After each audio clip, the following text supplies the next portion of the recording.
मैं आमंत्रित करना चाहूंगी इसके पीछे जिनका विजन है। जी हाँ, जोरदार तालियों के साथ स्वागत कीजिए श्री पवन अरोड़ा जी का, CEO and managing editor, first India news.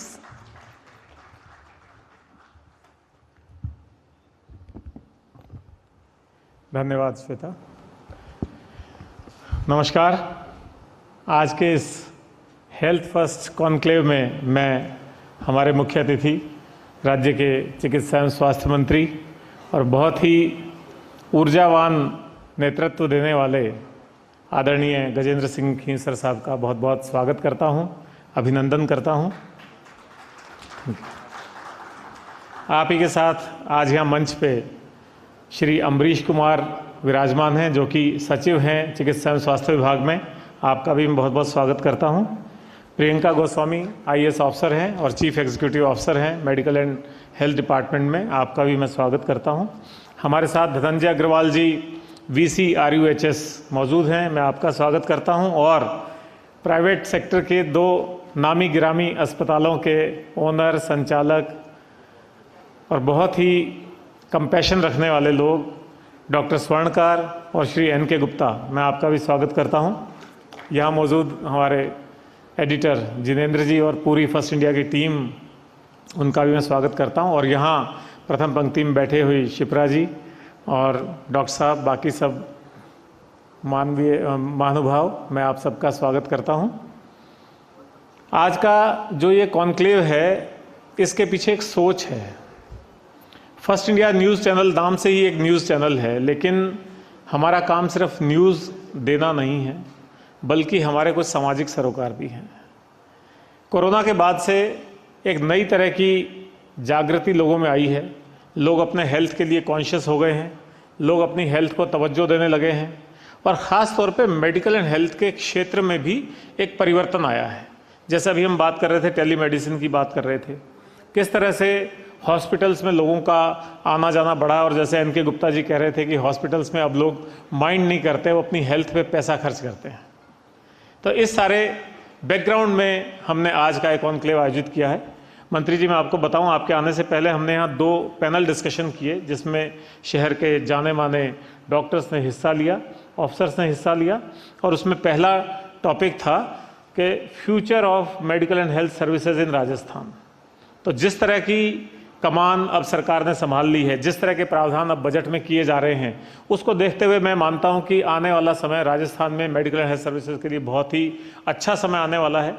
इसी तरह से दूसरा पैनल डिस्कशन था चैलेंजेस बिफोर प्राइवेट हॉस्पिटल्स। तो वो भी एक बड़ा सुलगता हुआ सवाल है। आए दिन हम देखते हैं हॉस्पिटल्स में दिक्कतें आती हैं, किसी मरीज की जायज़ नाजायज़ कॉज से कोई डेथ हो जाती है, कुछ हो जाता है, तो हॉस्पिटल्स को काफ़ी परेशानी आती है। साथ ही ये बहुत ही कैपिटल इंटेंसिव क्षेत्र है, इसमें कैसे हॉस्पिटल्स अपनी बेहतर सेवाएं दे सकते हैं, तो उनके सामने काफ़ी चैलेंजेस हैं। इस पे काफ़ी विचार हुआ और उसमें काफ़ी समाधान भी निकल करके आए हैं।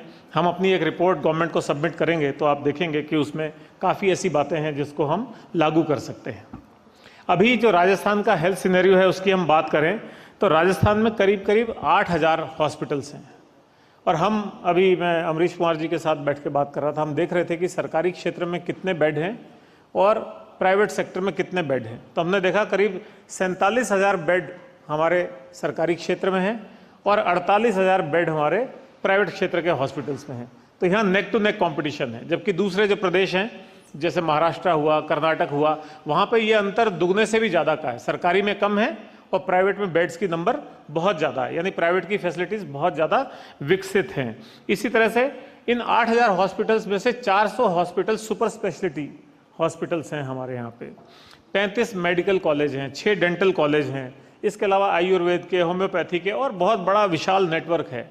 निश्चित तौर पर राजस्थान का भूभाग इतना बड़ा है, तो वहाँ एक आमतौर पर शिकायत रहती है कि जो 75% मेडिकल सुविधाएं हैं वो शहरी क्षेत्र में है, जबकि शहरी क्षेत्र में केवल 25% जनसंख्या रहती है और 75% मेडिकल सुविधाएं वो शहरी क्षेत्र में है।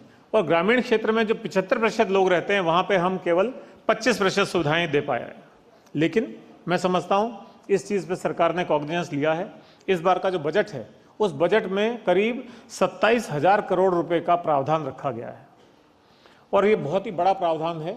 और अगले 3 साल में लगभग 15,000 करोड़ रुपए केवल इंफ्रास्ट्रक्चर पे खर्च होने वाले हैं।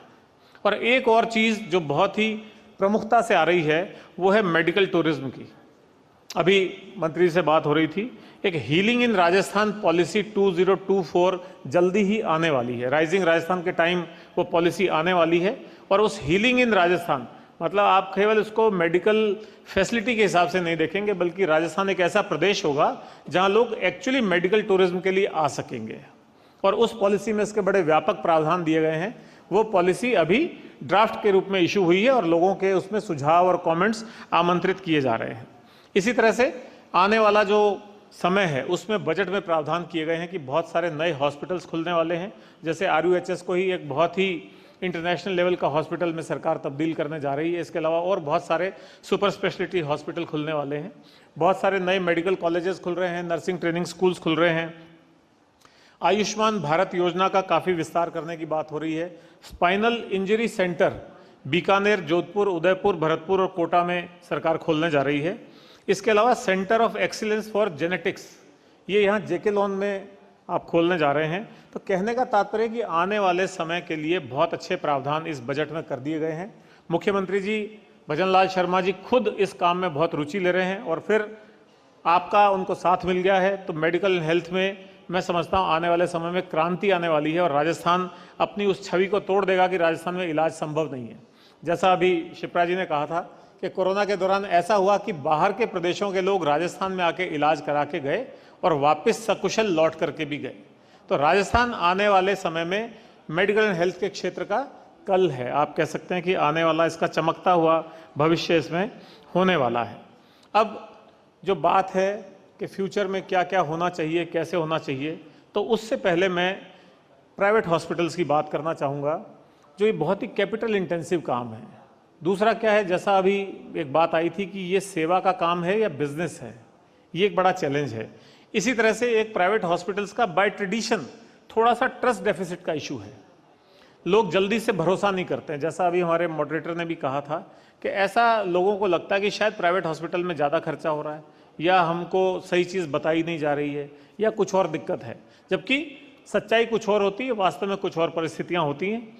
इसी तरह से आज जो रियल एस्टेट की स्थिति है, लैंड अलॉटमेंट जब तक प्राइवेट हॉस्पिटल्स को रियायती दरों पर नहीं होगा तो मैं नहीं समझता कि ये बाज़ार में कोप अप कर सकते हैं, अपनी फैसिलिटीज़ दे सकते हैं। साथ ही जितने भी प्राइवेट हॉस्पिटल्स हैं उनको अगर हमको मॉडर्नाइज करना है, उनमें अगर हमको वैसी ही सुविधाएं देनी है जैसी सुविधाएं हमारे SMS में उपलब्ध हैं, तो मैं समझता हूं, हम लोग ये समझते हैं कि उनको हमें या तो कोई ना कोई अनुदान देना पड़ेगा या इंटरेस्ट फ्री लोन हमको उनको एक्सटेंड करना पड़ेगा। आज चाहे MRI की मशीन हो, CT की मशीन हो, पैथोलॉजी के टेस्ट की आधुनिक मशीनें हों, वो बहुत बड़ा खर्चा है। उस खर्चे को प्राइवेट हॉस्पिटल नहीं उठा सकते। हमारा ऐसा मानना है कि प्राइवेट हॉस्पिटल जो काम कर रहे हैं वो सरकार का ही सहयोग कर रहे हैं। बेसिकली वेलफेयर स्टेट में ये एक सरकार से अपेक्षा होती है कि वो आम आदमी को अच्छा स्वास्थ्य उपलब्ध कराए, अच्छी स्वास्थ्य सुविधाएं उपलब्ध कराए। लेकिन सरकारी अस्पतालों की अपनी सीमा है, सरकारी अस्पताल सब जगह नहीं हो सकते हैं। तो निजी अस्पताल जो इस काम में आगे आ रहे हैं, तो उनको हम कैसे सपोर्ट एक्सटेंड कर सकते हैं, कैसे हम उनको रियायती दर पे ज़मीन दे सकते हैं, कैसे हम उनको सब्सिडी दे सकते हैं, कैसे हम उनको मॉडर्नाइजेशन के लिए आधुनिकतम मशीनें खरीदने के लिए कैसे इंटरेस्ट फ्री या लो इंटरेस्ट रेट पे हम लोन उपलब्ध करा सकते हैं। इन चीज़ों पे हमको विचार करना होगा। ये अलग बात है कि कई बार दुरुपयोग की खबरें आती हैं, सरकारी योजनाओं के दुरुपयोग की खबरें आती हैं, तो उसका एक चेक एंड बैलेंसेस क्रिएट किए जा सकते हैं, उसकी एक मॉनिटरिंग की सिस्टम को अच्छा किया जा सकता है। लेकिन सरकारी क्षेत्र के अस्पताल और निजी क्षेत्र के अस्पताल एक दूसरे के पूरक हैं, एक दूसरे के कॉम्पिटिटर नहीं हैं। अभी हालात ये हैं कि इस ढंग से सारी स्थिति को पेश किया जाता है कि जैसे प्राइवेट हॉस्पिटल, निजी हॉस्पिटल सरकारी अस्पताल का कोई कॉम्पिटिटर है। तो कॉम्पिटिटर नहीं है, पूरक हैं। इनको पूरक के रूप में, अपने सहयोगी के रूप में हमको साथ लेके चलना होगा, तभी हम इसको आगे बढ़ा पाएंगे और आम आदमी को एक सस्ती और अच्छी सुविधा दे पाएंगे। इसी तरह से मेरे को ऐसा लगता है कि जो पैथोलॉजिकल लैब्स हैं इसकी बड़ी कमी है। प्राइवेट सेक्टर में लैब्स हैं, सरकारी में SMS में जाने के लिए बीच में ऐसा भी सुनने में आता था कि 7 दिन लोगों को लग जाते हैं। अगर किसी को अपनी MRI करानी है, किसी को CT कराना है और कोई टेस्ट कराना है, तो उसको 7 दिन बाद की तारीख मिलती थी। तो अगर हम ये सब सुविधाएं, पैथोलॉजी की सुविधाएं प्राइवेट सेक्टर में अच्छे से डेवलप कर देंगे तो उसमें हम एक चीज़ और कर सकते हैं, सरकार में हम फ्री देते हैं, निजी क्षेत्र में हम चार्जेस लेते हैं, लेकिन वो चार्जेस आम आदमी को ज़्यादा लगते हैं, इसलिए एसएमएस हॉस्पिटल में, आरयूएचएस में लाइनें लगती हैं। तो हम एक वीजीएफ का प्रावधान कर सकते हैं, वाइबिलिटी गैप फंडिंग। मुझे याद है ट्रांसपोर्ट डिपार्टमेंट ने एक ज़माने में जब ग्रामीण क्षेत्रों में परिवहन सुविधाएं शुरू की थी तो वो वाइबल नहीं थी, वो आप कह सकते हैं लाभदायक नहीं थी। तो प्राइवेट सेक्टर को पर किलोमीटर कुछ ना कुछ वाइबिलिटी गैप फंड किया गया था, जिससे वो उन क्षेत्रों में अपनी सेवाएं दे सकें। तो खास तौर पे पैथोलॉजी के मामले में एसएमएस की भीड़ को कम करना है, सरकारी अस्पतालों की भीड़ को कम करना है, तो प्राइवेट सेक्टर के वो महंगे में जाना नहीं चाहते हैं, तो उन दोनों के बीच का ब्रिजिंग हम कर सकते हैं वीजीएफ के माध्यम से। तो ये एक अच्छा सुझाव हो सकता है। साथ ही जो टेलीमेडिसिन की बात हो रही थी, टेलीमेडिसिन सेंटर्स हमको हर ग्राम पंचायत लेवल तक लेके जाने चाहिए।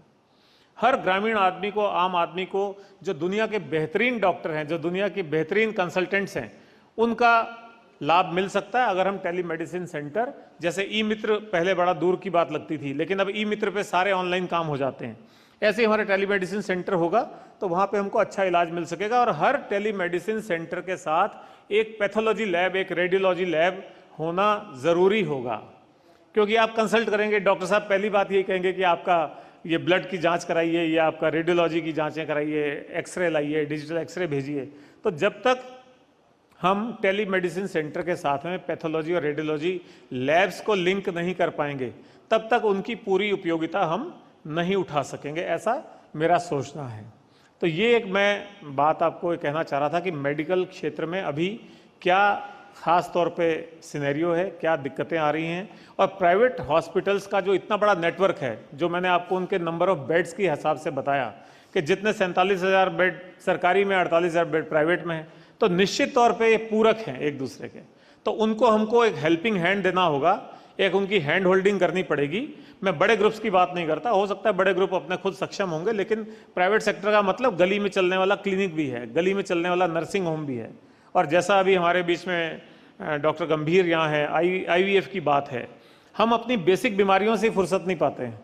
हमें कभी डेंगू के पीछे भागते हैं, कभी हम मलेरिया के पीछे भागते हैं, कभी हम कोई दूसरी सीजनल डिजीज़ के पीछे भागते हैं, लेकिन इस तरह की डिजीजेज जिसको हम ट्रीट ही नहीं कर पाते हैं, इसके बारे में अवेयरनेस ही नहीं है, इसके बारे में एक सोच ही नहीं है, तो आईवीएफ की फैसिलिटी हम कहाँ दे पाएंगे।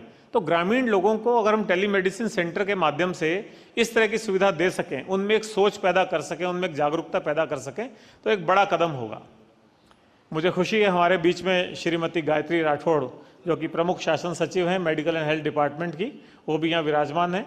मैं आपका बहुत बहुत स्वागत करता हूँ। जिनेंद्र जी, कृपया आपका बुके दे करके स्वागत कर दीजिए।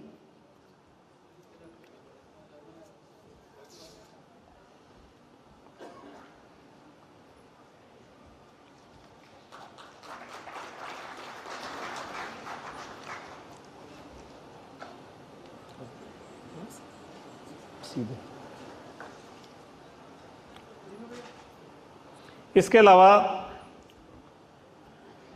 मैं 2-3 बातें और मंत्री जी आपके ध्यान में डालना चाहता हूं। जैसे जेनरिक मेडिसिन को प्रेस्क्राइब करने की एक बात आती है, तो ये बीच बीच में जैसे कोई अभियान होता है, ऐसे बीच बीच में बातें उठती हैं कि डॉक्टर्स जो है जेनरिक मेडिसिन प्रेस्क्राइब करें, ब्रांडेड नहीं करें, ताकि लोगों को सस्ती दवाई मिल सके। तो ये एक नियमित प्रक्रिया हो जानी चाहिए, एक नियमित काम हो जाना चाहिए कि जेनरिक दवाइयाँ ही जो है वो प्रेस्क्राइब हों।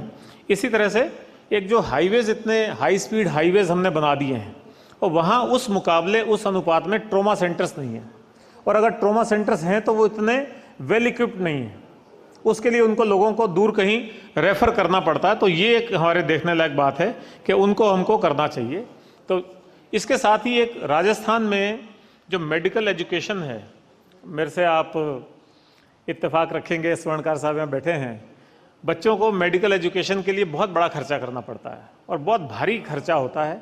तो इस फील्ड में सरकार को भी कुछ, मैं समझता हूँ, स्कॉलरशिप्स या इस तरह का कोई सब्सिडी या इस तरह का कोई इंसेंटिव स्कीम्स रेगुलर बेसिस पे लेके आना चाहिए।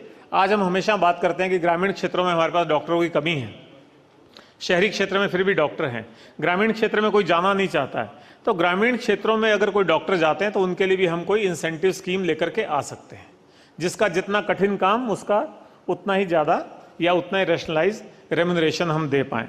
तो ऐसे कुछ सुझाव हमने सोचा कि आज एक अच्छा मौका है जब पूरी मेडिकल फ्रेटर्निटी यहाँ पे मौजूद है, सरकार खुद मौजूद है, मंत्री जी हैं, प्रमुख शासन सचिव हैं, सचिव महोदया हैं, तो इस मौके पे इन बातों की प्रासंगिकता है। लेकिन ये हमें पूरा भरोसा है कि जिस तरह का बजट इस सरकार ने दिया है, जिस तरह मुख्यमंत्री जी खुद रुचि ले रहे हैं और जिस तरह की गतिविधियां मेडिकल एंड हेल्थ डिपार्टमेंट में चल रही हैं, आने वाला समय, आने वाला भविष्य राजस्थान में मेडिकल सर्विसेज के लिए बहुत अच्छा है।